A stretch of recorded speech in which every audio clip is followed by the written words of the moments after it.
तो देखिए ऐसा है, अगर आप मुंबई, नवी मुंबई, थाने इसके आसपास के लोकेशन से बिलोंग करते हो और अगर आप खरीदना चाहते हो अपना खुद का घर, लेकिन आपके पास सेविंग कम है। काफ़ी बार ऐसा होता है कि लोग जॉब करते हैं, बिजनेस करते हैं, उनकी लोन एलिजिबिलिटी तो होती है लेकिन उनके पास सेविंग्स नहीं होती जो 8 लाख, 10 लाख, 15 लाख भरना होता है प्रॉपर्टी खरीदने के लिए, उतना हो नहीं पाता है। फिर ऐसे चक्कर में उनका लोन एलिजिबिलिटी होने के बाद भी प्रॉपर्टी खरीद नहीं पाता है। तो आज का वीडियो ऐसा है कि अगर आपके पास सेविंग कम है, कम से क्या मतलब है, तो कम से ये मतलब है अगर आपके पास 2.5 लाख, 3 लाख, 4 लाख रुपया भी है तो भी आप अपना खुद का घर खरीद सकते हैं। तो लोकेशन है नवी मुंबई। तो ऑलरेडी लोकेशन पे मैं आ चुका हूँ। अफोर्डेबल सेगमेंट का आपको प्रॉपर्टी बता रहा हूँ जहाँ पे मेंटेनेंस तो कम आएगा लेकिन एमिनिटीज भी देखने मिलेगी और साथ ही साथ कम से कम ओन कंट्रीब्यूशन में अपना खुद का घर खरीद सकते हैं। और ऐसा नहीं है अफोर्डेबल सेगमेंट का है तो कहीं पे G+4 का बिल्डिंग बता रहा हूँ, कहीं पे छोटा प्रोजेक्ट बता रहा हूँ। काफी अच्छा प्रोजेक्ट जो आपके साथ शेयर होने वाला है क्योंकि G+13 के यहाँ पर जो है 2 टावर कंस्ट्रक्ट हो रहे हैं जिसमें आपको खरीदने मिलेंगे 1 BHK और स्टूडियो अपार्टमेंट। तो लोकेशन पे ऑलरेडी मैं आ चुका हूँ। थोड़ा सा प्रोजेक्ट के बारे में बता देता हूँ।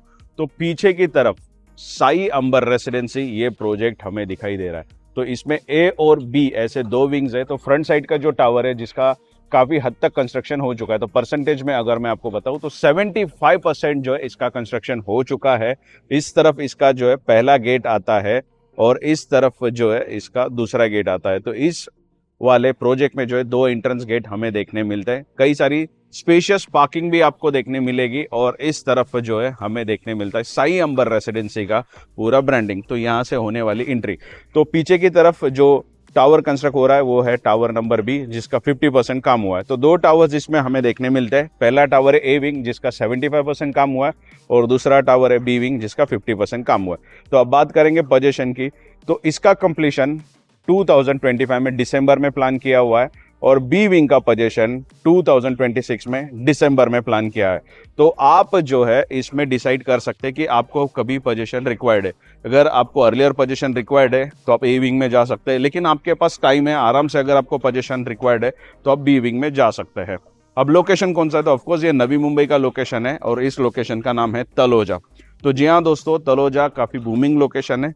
रीजन ऑलरेडी मेट्रो शुरू हो चुकी है जिसके वजह से आसपास कनेक्टिविटी काफ़ी अच्छी डेवलप हुई है। तो लोग यहाँ से जो है आराम से बेलापुर तक जो है मेट्रो के थ्रू ट्रैवल करते हैं। पर फ्यूचर में ये कनेक्टिविटी और भी ज़बरदस्त देखने मिलेगी क्योंकि कल्याण मेट्रो का काम ऑलरेडी शुरू हो चुका है। तो कल्याण मेट्रो सीधा सीधा ज्वाइंट होने वाली है तलोजा में और तलोजा से फिर मेट्रो आगे की तरफ कंस्ट्रक्ट होगी जो कि सीधा सीधा आपको एक्सेस देगी एयरपोर्ट के साथ। लेकिन बातें यहाँ पे ख़त्म नहीं होती है। तलोजा फेज 2 में एक फ्लाईओवर का काम जो काफ़ी सालों से बंद पड़ा था वो काम ऑलरेडी शुरू हो चुका है। तो तलोजा सीधा सीधा उस फ्लाईओवर के थ्रू सीधा कनेक्ट होने वाला खारघर। और आपके लिए अच्छी न्यूज़ बताता हूँ, खारघर का जो हिल है वहाँ पे टनल का काम ऑलरेडी शुरू हो चुका है। तो उस टनल के थ्रू आप नेरुल, सानपाड़ा, वाशी की तरफ जो है अगले 15 मिनट में कनेक्ट हो सकते हैं। तो फ्यूचर में तलोजा में काफ़ी सुपर एक्सेसिबिलिटी देखने मिलेगी और अभी भी इस लोकेशन पे अफोर्डेबल सेगमेंट में प्रॉपर्टी मिलते हैं। तो चलिए आज का जो प्रोजेक्ट है साई अंबर रेसिडेंसी नाम का उसे कवर करते हैं। तो पहले आपको जो है एक बार चलता हूँ फ्लैट के अंदर, फ्लैट दिखा देता हूँ, बाकी का डिस्कशन उसके बाद में। तो अब जो है मैं अंदर एंटर कर रहा हूँ। तो ये गेट में से मैंने एंटर किया तो पीछे की तरफ जो है थोड़ा सा माहौल भी दिखा देता हूँ। तो वर्कर्स यहाँ पे ऑलरेडी काम कर रहे हैं। तो इसमें मेरे ख्याल से सेकेंड स्लैब जो है B विंग का उसका जो है वो कास्टिंग का काम चल रहा है और इस तरफ है A विंग। बाकी कई सारी अच्छी ब्रांडिंग्स की है इन्होंने। तो यहाँ पे ब्रांडिंग देखने मिलता है साई अंबर रेसिडेंसी। तो थोड़ा सा जो है आपको आगे लेके चलता हूँ। तो यहाँ से जो है हमें मिलेगा अभी फर्स्ट फ्लोर पे जाने के लिए।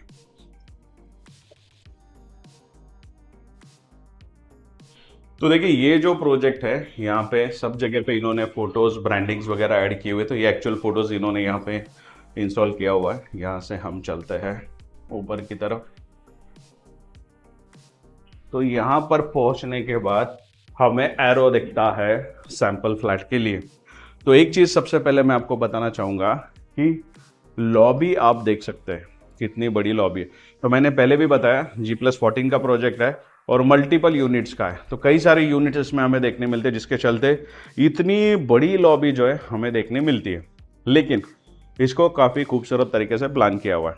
अभी यहाँ पर मैं आपको दिखाना चाहूँगा, सामने की तरफ एक लिफ्ट का पोर्शन दिखता है, तो यहाँ पर आसपास के लोग जो है वो इस लिफ्ट को जो है वो यूज़ कर सकते हैं।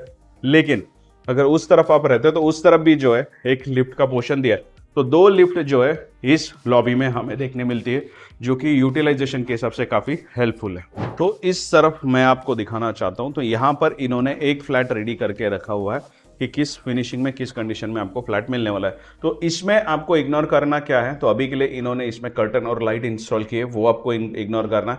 बाकी as it is same finishing में जो है आपको सारे फ्लैट डिलीवर्ड होने वाले। सबसे पहले मुझे अच्छा क्या लगा, तो टाइल्स काफ़ी रिच और पॉश ली हुई, जिस वजह से फ्लैट और भी थोड़े से स्पेशियस लगते हैं। अब सामने जो है ये 2 कर्टन्स देखने मिलते हैं, तो रेक्टेंगुलर शेप का ये जो है वो लिविंग रूम है। अगर मैं इसको ओपन कर देता हूँ तो इसके बाहर भी एक बड़ी सी बालकनी हमें अवेलेबल हो जाती है। अभी बाहर कंस्ट्रक्शन चल रहा है, जिस वजह से थोड़ा सा देखना डिफिकल्ट है। फिर इस तरफ आता हूँ तो ये है लिविंग रूम। सामने की तरफ आपका पूरा इंफोटेनमेंट सिस्टम फिट हो सकता है, अच्छे से काउच लग सकता है, टीपॉय लग सकता है, डाइनिंग टेबल लग सकता है, इतना तो स्पेस इसमें अवेलेबल है। बाकी सामने की तरफ इन्होंने डिस्प्ले किए हुए यहाँ पर कि क्या फिटिंग्स आपको मिलने वाली है। तो जब बिल्डर्स डिसिप्लिन्ड होते हैं, जब एक्सपीरियंस्ड होते हैं ना, तो उनको सारी चीज़ें पता होती है कि क्या डिस्प्ले करना है। तो लोगों को शिकायत होती है बाद में कि ये आपने कमिट किया था, ये नहीं कमिट किया था। तो किस तरीके से फिटिंग्स मिलने वाली है, वो सारी जो सीपी फिटिंग्स के इन्होंने यहाँ पे ऑलरेडी डिस्प्ले किया हुआ। अब बात करते हैं फिर से फ्लैट के ऊपर, तो यहाँ पर है हमारा सामने की तरफ किचन। तो मुझे इसमें अच्छी क्या लगी कि इस किचन में हमें 2 प्लेटफॉर्म देखने मिलते हैं। तो एक है आपका कुकिंग का एक्चुअल प्लेटफॉर्म, दूसरा चॉपिंग और कटिंग के लिए प्लेटफॉर्म अवेलेबल हो जाते हैं। तो ऐसे 2 प्लेटफॉर्म होते हैं, तो किचन को मैनेज करना काफ़ी ईजी हो जाता है। वैसे ये रिक्वायर्ड नहीं होगा तो आप इसे हटा भी सकते हैं, थोड़ा और किचन आपका स्पेशियस लगेगा।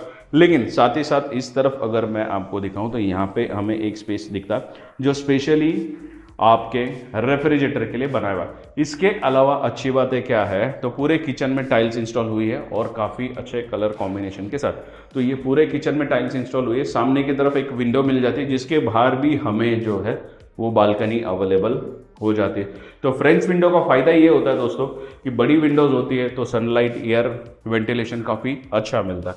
फिर से मैं आपको इस तरफ लेके चलता हूँ और यहाँ से आगे लेके चलता हूँ, तो राइट साइड की तरफ दिखने मिलता है हमें हमारा कॉमन WC शावर एरिया। तो यहाँ पर कुछ ऐसा माहौल देखने मिलता है। इसमें भी जो है पूरे अप टू बीम लेवल तक टाइल्स इंस्टॉल करके आपको मिलती है। यहाँ से फिर से मैं चलता हूँ बाहर, तो लिविंग रूम के आगे जो एक बीच में स्पेस है जो सेपरेट करता है किचन को और हमारे कॉमन WC शावर एरिया को, लिविंग रूम को और बेडरूम को। तो यहाँ से चलते हैं आगे, तो ये फ्रेम से अभी मैंने स्टेप इन किया है बेडरूम। तो बेडरूम का साइज़ आप देख सकते हैं, ये भी काफ़ी स्पेशियस है। बड़ी सी फ्रेंच विंडो इसमें भी हमें देखने मिलती है और बाहर की तरफ इसमें भी एक छोटा सा बालकनी अवेलेबल हो जाता है। लेकिन अगर मैं यहाँ पे कैमरा टिल्ट करता हूँ तो इस बेडरूम के साथ भी आपको जो है एक शावर एरिया अटैच मिलता है। तो इसको जो है आप आपके बेडरूम के साथ अटैच्ड है, तो इसे यूज़ कर सकते हैं। तो फ़ायदा क्या होता है, जब भी आप बेडरूम यूज़ करते हो या फिर गेस्ट आते हैं तो एक एडिशनल वॉशरूम जो है घर में होना ज़रूरी है। अक्सर कॉमन वॉशरूम ज़्यादा लोग होता है तो वो मैनेज हो नहीं पाता, जिस वजह से बेडरूम के साथ होना काफ़ी अच्छा है। वैसे कोविड में लोगों ने सिखा दिया कि अगर आपको आइसोलेट रहना है तो आपके पास बेडरूम के साथ जो है एक वॉशरूम अटैच होना चाहिए। तो कुछ ऐसा प्रॉपर माहौल जो है आपको यहाँ पर देखने मिलता है 1 BHK। अब इसमें कई टाइप के 2 से 3 टाइप के फ्लैट है। ये तो मैंने आपको 1 BHK बताया, 1 BHK में भी छोटा साइज़, बड़ा साइज़ है और एक स्टूडियो अपार्टमेंट भी है इनके पास। तो दोस्तों ऐसा मेजॉरिटी सारी इन्फॉर्मेशन आप लोगों के साथ शेयर हो चुकी है, पर ऐसा है कि जब भी साइट पे जाता हो तो किसी ना किसी से डेफिनेटली बात करने की कोशिश करता हूँ, थोड़ा इन डिटेल में इन्फॉर्मेशन पता चले इसीलिए।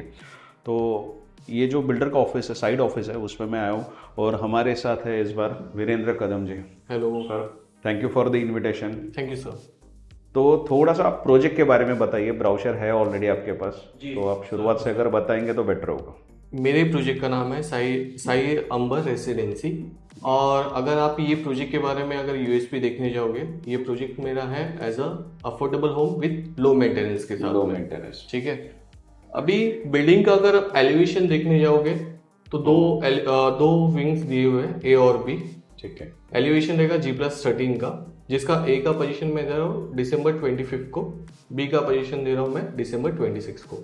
हमारे यहाँ पे जो कॉन्फ़िगरेशन है smart 1 BHK and studio apartment and normal 1 BHK। ठीक है। अगर मैं लोकेशन की बात करने जाता हूँ, यहाँ से 10 मिनट के डिस्टेंस पे आपको पेंदर स्टेशन है, मेट्रो स्टेशन, राइट। सही। अगर इसमें अगर आप प्लॉट साइज देखने जाओगे तो जो मेरा प्लॉट साइज है वो 3500 मीटर का प्लॉट साइज है, जिसमें ये लेआउट दिया हुआ है, 2 एंट्री दिया हुआ है। एक यहाँ पे ये 8 मीटर का एंट्री रहेगा, ये 6 मीटर का एंट्री रहेगा। ग्राउंड फ्लोर पे अपने कमर्शियल शॉप्स दिए हुए हैं और 2 टाइप के पार्किंग दिए हुए, ओपन एंड कवर्ड। ठीक है, ओपन पार्किंग फ्री है, covered parking we are charging for the open covered charge. सही है। ठीक है। अगर इसकी लेआउट की मैं बात करने जाता हूँ तो दिस इज स्मार्ट 1 BHK, जिसको हम लोग कोट करें 24+ टैक्सेस। ओके। ठीक है। एंड इसमें अगर आप बड़ा वाला देखने जाओगे तो बड़ा वाला है 416 का। ठीक है। इसका हम लोग कोट करें 31+ टैक्सेस, निगोशिएबल। ठीक है। अच्छा, इसमें ऐसा है कि दोस्तों मैंने एक चीज़ नोटिस की है कि जो भी सारे फ्लैट है ना, इसमें बॉक्सी डिज़ाइन मैंने नोटिस किया है। तो बॉक्सी डिज़ाइन का मतलब आप बताइए, चलिए।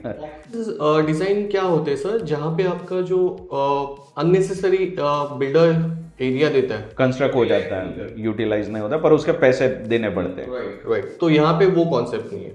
यहाँ पे जो आपने जो कॉन्सेप्ट बोला है वो सेम कॉन्सेप्ट है पूरा। मतलब आप इसमें देखोगे ना, फिर चाहे वो पहले वाला लेआउट हो या फिर अभी वाला लेआउट हो, कहीं पे भी आपको वेस्टेज नहीं दिखेगा। जो स्क्वेरी है, जो सामने है, वो पूरा आपको यूज करने मिलने वाला है।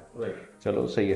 तो मेरे ख्याल से हमने 3 टाइप के कुछ वेरिएंट पहले डिस्कस किए थे, एक स्टूडियो अपार्टमेंट, एक smart 1 BHK and normal 1 BHK। तो स्टूडियो अपार्टमेंट कितने से शुरू होता है? स्टूडियो अपार्टमेंट मेरा जो जा रहा है 23+ टैक्सेस। 23+ टैक्सेस। और regular 1 BHK, smart 1 BHK? Smart 1 BHK 24+ taxes, और नॉर्मल जो है अपना 416 का कारपेट, वो जा रहा है अपना 31+ टैक्सेस। चलो सही है। अच्छा, एमिनिटीज के बारे में बताइए, क्या क्या की एमिनिटीज बताने जाऊंगा। जैसे मैंने बोला था कि लो मेंटेनेंस है, ज्यादा एमिनिटीज नहीं दिए। जिम दिया है, walking and jogging track, yoga center दिया है, children's play area and CCTV camera. तो मेजोरिटी ऐसी चीजें आपने चॉइस की कि जिसका मेंटेनेंस ही कम हो। राइट। चलो सही है। चलिए सर, इन्फॉर्मेशन तो काफ़ी सारी दी, आप थोड़ा सा लीगलिटी पे बता दीजिए कि क्या पेपर वर्क। सर लीगलिटी अगर देखने जाओगे तो मेरा CC रिसीव्ड है, रेरा अप्रूवल है। अगर ए विंग का मैं बात करें 75% वर्क कंप्लीट हो गया, बी विंग का 50% वर्क कंप्लीट हो गया। जैसे मैंने बोला था अफोर्डेबल होम्स है, तो यहाँ पे अगर आप स्मार्ट 1 BHK के लिए जाते हो तो इनिशियल उनके हाथ में 2.5 लाख रुपया चाहिए और बाकी का पूरा लोन हो जाएगा। यही चीज़ आप स्मार्ट 1 BHK में जाओगे 3 लाख उनके ओन कंट्रीब्यूशन चाहिए एंड नॉर्मल 1 BHK के लिए 4 लाख चाहिए, और बाकी का जितने भी नेशनलाइज बैंक है सबसे अपना EPF है, अप्रूवल। चलो बढ़िया sir, thank you so much invite करने के लिए, इन्फॉर्मेशन शेयर करने के लिए। Thank you. तो दोस्तों देखिए, ऐसा जितनी भी मेजोरिटी इन्फॉर्मेशन बन पाई वो सारी आप लोगों के साथ शेयर हुई है, पर आपके कुछ डाउट है या फिर साइट विजिट करनी है तो आप डायरेक्ट इन्हें कॉल कर सकते हैं। इनका नंबर ऑलरेडी जो है मैंने मेंशन किया हुआ है स्क्रीन पे, एड्रेस लोकेशन ऑलरेडी आपको पता चल चुका है। तो साइट विजिट करनी या फिर हमने कुछ इन्फॉर्मेशन मिस कर दी या फिर आपके कुछ डाउट है तो उस नंबर पे कॉल कर सकते हो और साइट विजिट के लिए जा सकते हैं। वैसे मैं आपसे फिर से मिलूंगा नई वीडियो के साथ, तब तक के लिए जय।